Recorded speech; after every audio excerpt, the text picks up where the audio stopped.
Hi everybody, this is Alchemist2 and I'm back again with another book review.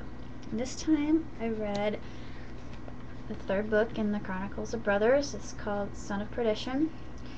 And this actually reveals a lot of secrets in the DeVere family, which is really intriguing. Lucifer's plot begins to unfoil and the apocalypse begins.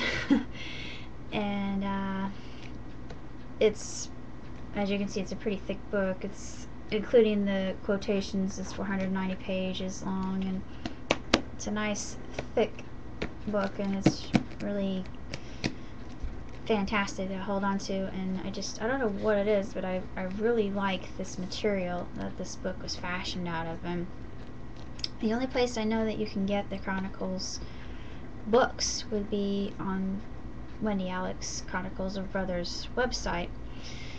And I read the preview of Pale Horse, which actually follows the Son of Perdition, and we actually figure out who the false prophet is and all that. And it's just unbelievably good. This is outstanding. This is nothing short of phenomenal.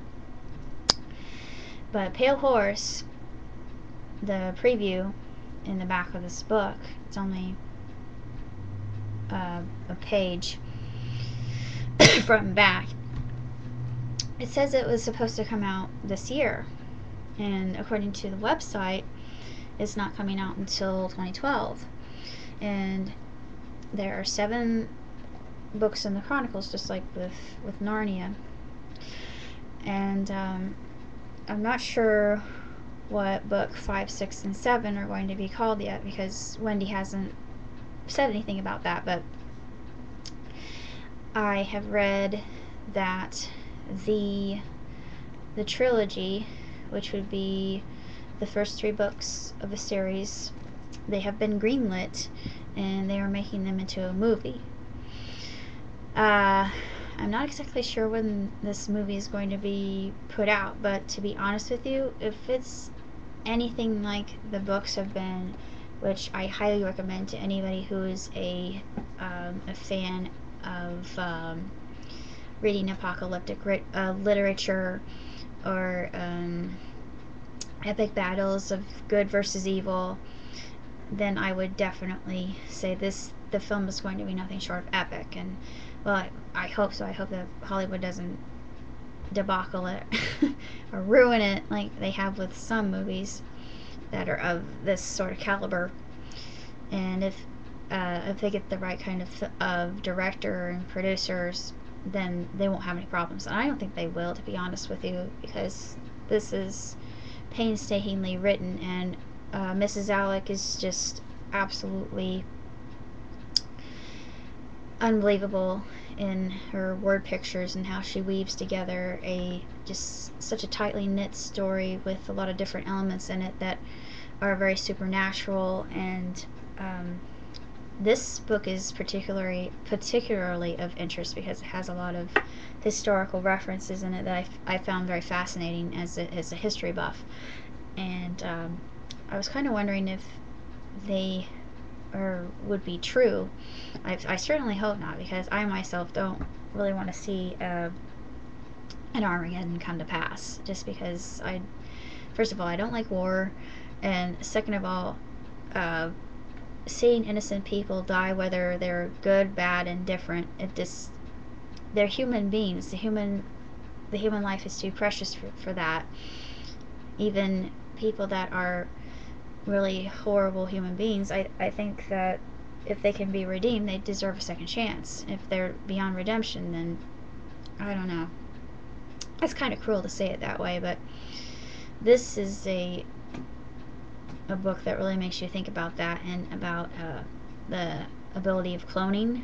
It talks a lot about that, and it even throws in a little bit of sci-fi with extraterrestrials, which I thought was just really, really intriguing.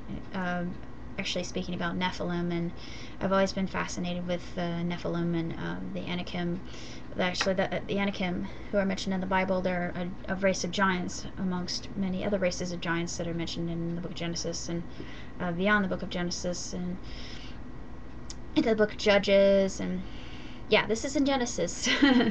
Believe me, I've read the Bible and I'm reading it a second time through, and it was just curious that I ran across those giants. And if you've watched Ancient Aliens like I do, there is proof positive that there were such beings alive on this planet, and it just makes you go, very interesting. But anyway, that's another topic that I will probably discuss later if anybody's interested and wants to know my opinion on it.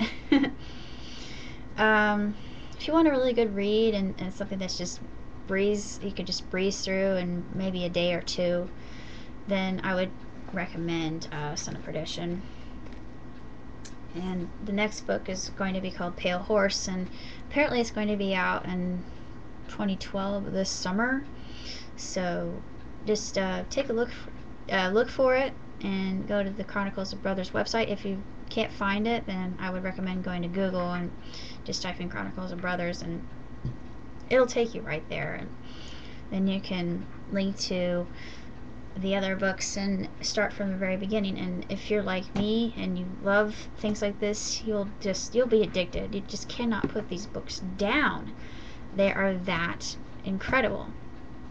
Wendy Alec has my praise and my kudos, and I am just inspired by her work, and I really think that she is an acolyte for the new age and understanding all this all this information about the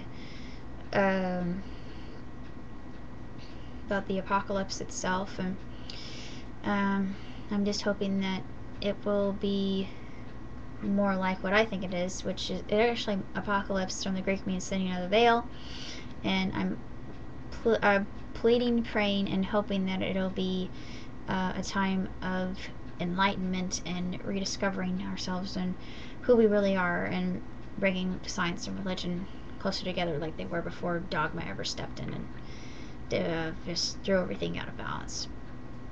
So that's basically all I have to say about the Son of Perdition. Check it out.